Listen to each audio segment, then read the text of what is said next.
Welcome to 22 News at 10 on your CW Springfield. I'm Matt Karen. We're following breaking news, a large disturbance at the Eastfield Mall in Springfield. 22 News received several calls and emails on this. Springfield Police Department spokesman Ryan Walsh told 22 News the police had to break up a large group of teens who were holding a dance party inside one of the vacant stores inside the Eastfield Mall. Police said the group didn't have the proper permit to hold the party, and the fire department made the decision to shut them down. The large police presence was mainly for crowd control. It's not clear if anyone was arrested. All right, what's up, everybody? Arty 84 here. We are the Wicked Explorers. This is another mall in the Dead Mall series that we like to do here. And this one is the Eastfield Mall in Springfield, Massachusetts. This mall I've never been to before. This is the first time we were over there. And we have used this device for the baby carriage that we use. We take the little guy off us so we can be able to mount a camera onto the carriage and film while we go through the malls without anyone really noticing that we're filming, which is great because it kind of keeps it on the DL. And it just looks like my cell phone's on the top of the carriage. So here we enter in one of the main entrances for the mall. Notice it's very retro. Everything you're going to see in this mall is very, very retro. To the left right there is an old J.C. Penney's. And all the anchor stores in this mall are pretty much gone. The Sears is gone, the J.C. Penney's gone. And where the Macy's was, it's now like a flea market type store that they use in there. It's very interesting. Even when you walk through this mall, it reminds me of a lot of schools that were built in the 60s. The style is very, very uncanny. To the right, it appears that at one time maybe it was an IHOP, an International House of Pancakes. We're not really sure. But the mall is dated. It looks very, very old. And it looks like, so we read there was a renovation. We'll get into that at one point in the 90s. And it looks like it was a very kind of thrown together, not really much thought of it, renovation, if you will. So we entered the mall here at the old J.C. Penney's. To give you a little information about this mall, it's located in Springfield, Mass, like I said. Opened in 1967, and the owner was the Mountain Development Corporation. There are 75 stores and services, 3 anchor stores, all vacant. Technically, one is being used as a flea market, but if you want to classify it as vacant, then that would make sense. It's 825,000 square feet of space, and there's one main floor, and then the anchors have 2 floors. So it's only a 1-story mall.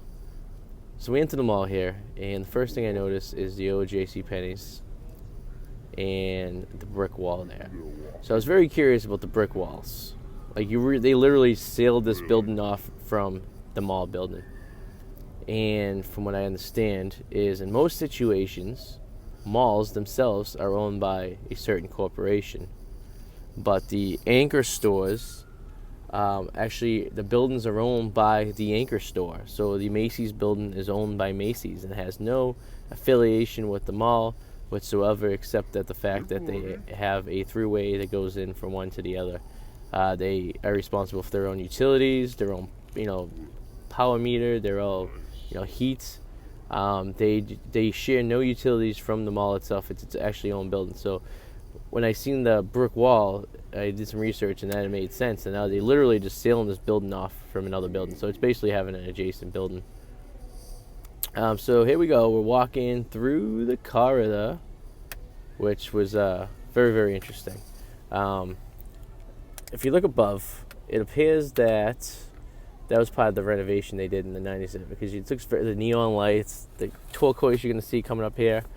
I'm not quite sure what kind of sailings they were in. I couldn't really find any old pictures. I would imagine that the sailings were probably drop sailings, and they were probably so disgusted from years of use, water damage and whatnot, that they stripped them out, and then they had bare sailings to the metal, and then they put these kind of like clouds, they call them, that kind of hang down to kind of separate it a little bit to make it a little more interesting. And again, I apologize if you see the possible part of the baby carriage. We wanted to film in wide angle rather than one-to-one perspective in 16:9. The reason the wide angle was chosen was so you can get more of an idea, so we get to see more of the mall. The only drawback, we haven't quite tweaked the baby carriage cam yet, so we need to raise it up another like 3 or 4 inches in order for it to clear the bottom of the carriage. But for the most part, you get the idea. So back on the case of being a dead mall, this is not technically classified as a dead mall. This is what we would call a dying mall. And a dying mall is a mall that has pretty much lost anchor stores. It's lost the majority of its name brand stores and tenants, and it is basically configured and made up of a lot of like, mom and pop, no name stores, and it's on the early phases of dying. I've read some articles that look like they're planning on some kind of development for this area of this mall. So, which leads me to believe that the city of Springfield doesn't believe this mall will be around very much longer, and it might be time for go. Right here was really cool. The fountain actually worked, which is something surprisingly. A lot of these older malls, the fountains are pretty much donezo. This one, the fountain actually worked. It was kind of cool. It was a very interesting area to get down. I'm not sure if some of the ramps were added after the fact. I'm not sure what the ADA rules were back in the 1967 in order for ramps and stuff, but there are a lot of series of stairs and ramps, and I would imagine that the ramps were probably added at a later date. But it was really, really, really cool seeing the fountain working. So to your left, we're going to go down there a little bit later, but it's the food court. Now, I need to remind you, the entire time we were in this mall, there was a very potent smell. We really could not place our nose on what the smell was. It kind of smelled like mildew and mold. There was a bad odor of food smell that we smelled as well. When we got closer to the food court and got into the food court, we didn't even make it all the way in. We had to turn around. The smell was so potent we couldn't figure out what that smell was. It was not good at all. So let's get into a little history of this mall. The shopping mall was owned, like I said, in 1967, Mountain Development Corporation. It includes a 16-screen movie theater owned by Cinemark, which at one point was a showcase cinema. And there were 3 anchors: JCPenney's, Macy's, Sears. JCPenney's closed in 2011. Macy's closed in 2016. And Sears closed in 2018. So these vacant buildings have been, in a sense, vacant for a very long time. The Eastfield Mall opened in 1967 with 3 anchors, 2 of them which were local department stores. The Forbes and Wallace, which I believe is where the JCPenney's was, and Steinger's, which I never knew about this company. That's in the beginning of the video. I said it looked like a Macy's or an old Jordan Marsh. Well, it's not. It was a Springfield-based company, which makes sense. And the outside of it looks very, very similar to the old Jordan Marshes, which was based in a Boston-based company. So I think they probably took some of each other's attributes, if you will, and coincidentally, both companies were bought by Macy's at the end of the day, at the end of the round. So that was where the Macy's was, which is now the flea market.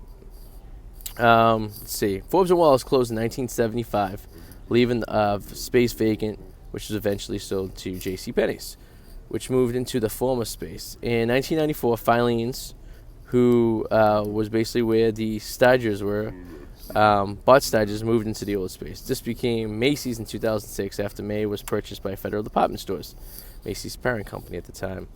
The 16-screen movie theater, which will pop in one of the hallways. We didn't go all the way into the movies because we kind of, it's odd to go all the way through, but we kind of popped in just to give it a look-see and see what it looked like. But the movie theater basically was an old showcase cinema. It looked exactly like a showcase cinema, but they changed the name to Cinemark. They were playing new movies. It wasn't like it was like, a throwaway. This is the right here, real quick, is the old Stagers / Filene / Macy's. And I was very interested because the outside of this mall had not been updated. Like I should say the inside entrance to the Macy's was not updated, and it looks very, very much like the 1960s entrance of the North Shore Mall before the renovation of the Macy's, at the time the Jordan Marsh. So they've never touched anything architecturally in this mall. This mall has literally been the exact same architecture since 1967, which is really, really cool, because the only thing that's changed was the ceiling. Like literally, the red brick you see on the floor, the brick tile, these planters, these are all attributes of late 60s, 70s design for malls. I mean, this is like your bread and butter right here, which is really, really cool, because a lot of this stuff really still exists. And it never was taken away in a renovation, nothing. It was just there. So in addition to the Steve & Barry's clothing store in 2006, put the mall into full occupancy for the first time since 1978. So that's interesting. So there must have been the addition of the Steve & Barry's clothing store. Okay, I'm sorry. So I'm reading that right. It wasn't an anchor store. So the first time since 1978. So in 1978, we had all the stores here. I mean, this mall was booming. I don't know if the Holyoke Mall, that is probably 20 minutes away, was open yet. I believe that opened in the late 70s, early 80s, which is a massive mall that we'll explore eventually, but it's a huge mall. Not sure, but that definitely hurt this mall, because there was just a bigger mall. It's 3 stories, I believe, in that mall. It's massive, long, huge, maybe 2. We'll get into that when we get to that store. Let's see. The store displaced 9 smaller retail outlets, in which 2 relocated within the mall. The store closed in 2008 following the chain's bankruptcy. In 2009, Hannah Jewelers opened a showroom in the space vacated by Steve & Barry's. In 2004, the mall implemented a teen escort policy stating that any customer under the age of 15 must be escorted after 5 p.m. by an adult. The JCPenney store was later downgraded to an outlet store and then closed in 2011 and then eliminated altogether. Back on that teen escort policy, this is something that's happened a lot in a lot of malls. A lot of the more urban malls, such as this, have implemented this to get rid of gangs, if you will, or kids loitering. Now, when I was a kid, we used to go to the mall all the time. We'd walk the mall for hours. We would have a great time there. Not buy anything, just walk around. But, of course, you have a few bad apples that spoil it for everyone. And, that hurts everyone, On June 6, 2006, Macy's announced they would be closing the Eastfield Mall location in April. It was part of the 36 wide in April 2006 as part of a plan to close 36 stores nationwide, with Left Stairs the only anchor store left there. So that was 2016. Now we go into the future, This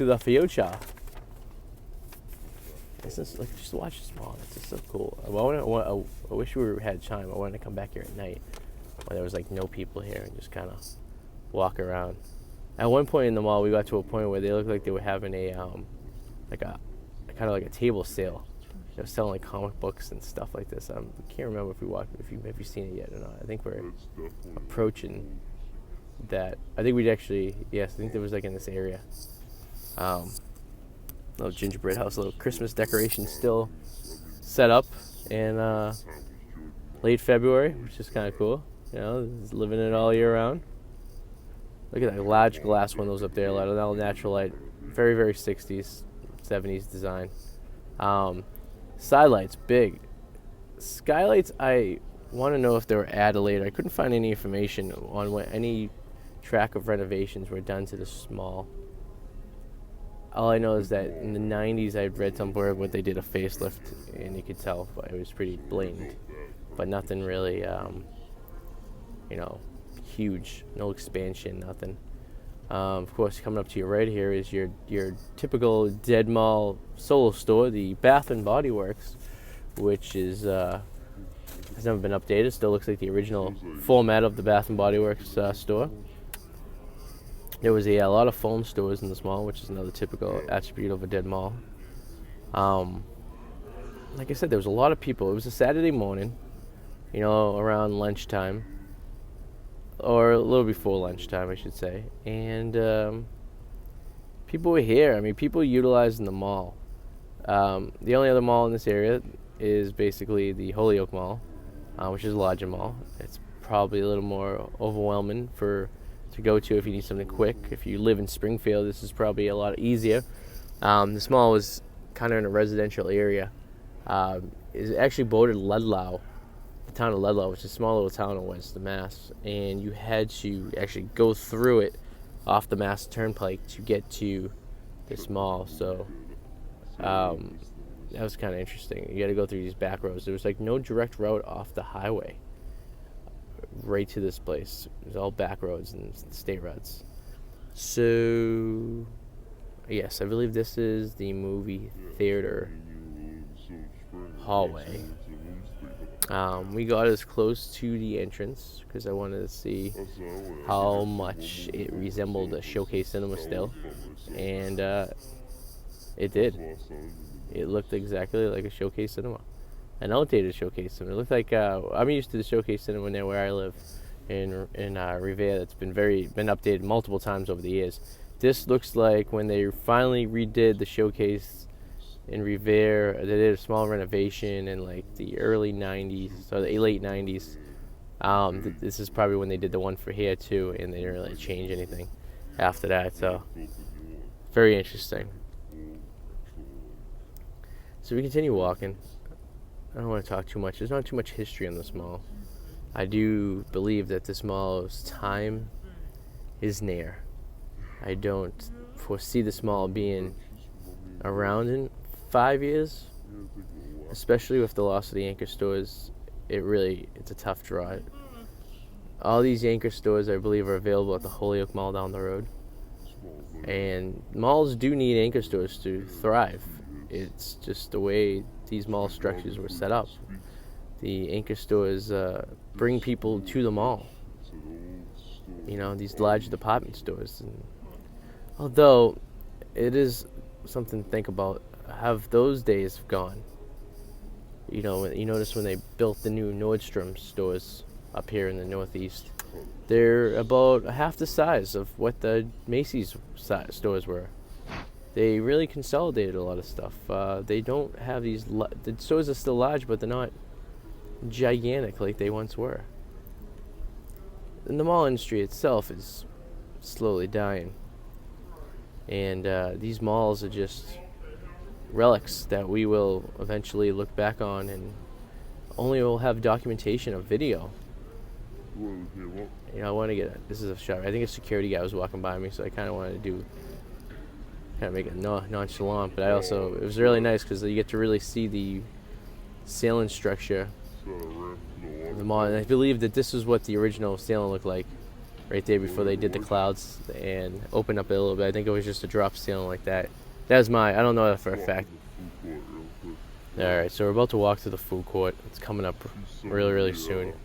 There was a dive bar in there, an Irish pub, which I found very fascinating, that they had in there. And I think maybe the odor was coming from there. It was a bar rescue type bar, which was kind of funny. It was just kind of sticking out in the food court like that. And I don't know. I don't know anything about it. Maybe it draws people from outside the mall. Maybe it doesn't necessarily have any, doesn't pull anyone from the mall into the place. Maybe it's just people just go there, and I'm sure it's open later than the mall. But it at one time definitely was a lively food court. I bet there's plenty of stalls for locations. There was no named stores there. There was something very interesting. Maybe the odor was coming from that, but there was real sand in the middle of the food court where the kids kind of played.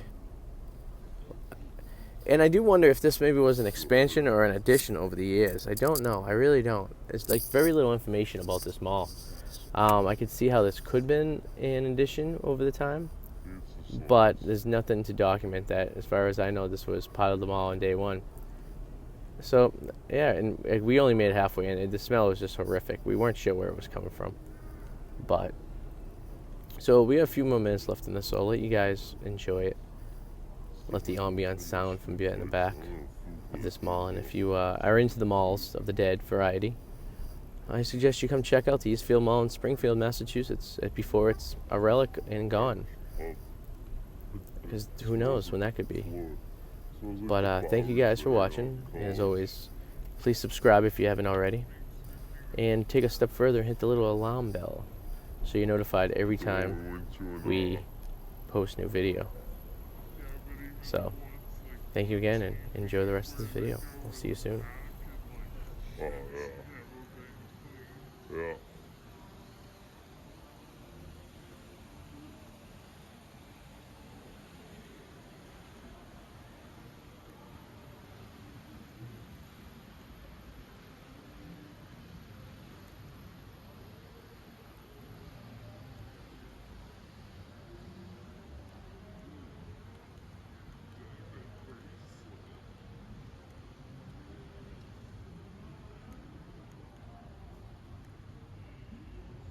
Oh, you want to get you another Valentine's Day gift?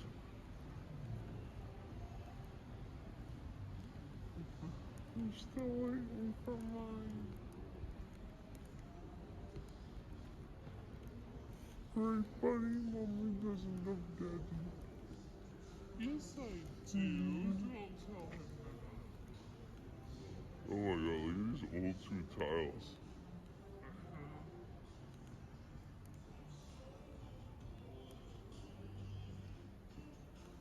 You can tell they, like, in the 90s, they tried to do a renovation. Like with those lights. Yeah. And these tiles. So these tiles were part of the 90s renovation. I want to go to the mall when we go to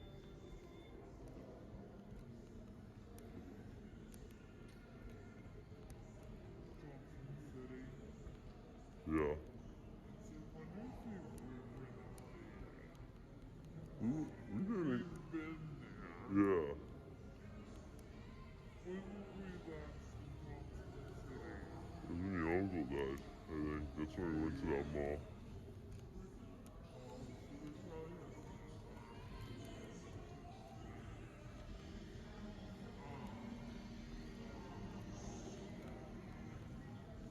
Oh, the sun? I know. Poor guy. The sun just hit his eyes from above.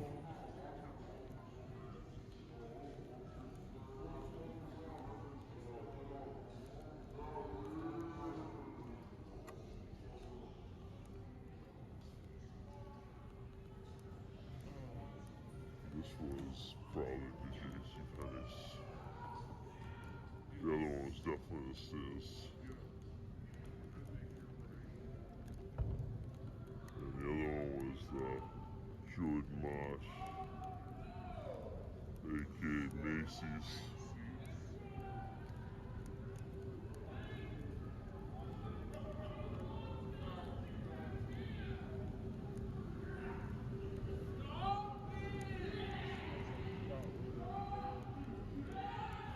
Little kid piss. They probably pee their pants on the bubble houses.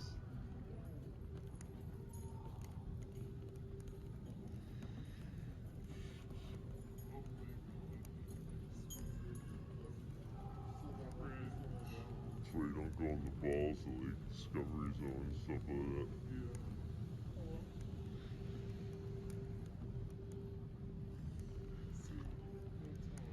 Oh. I was like, yeah. Alright, hope you guys enjoyed this video. Please subscribe and click the little alarm so whenever you get notification, we get new ones. See you later. Bye.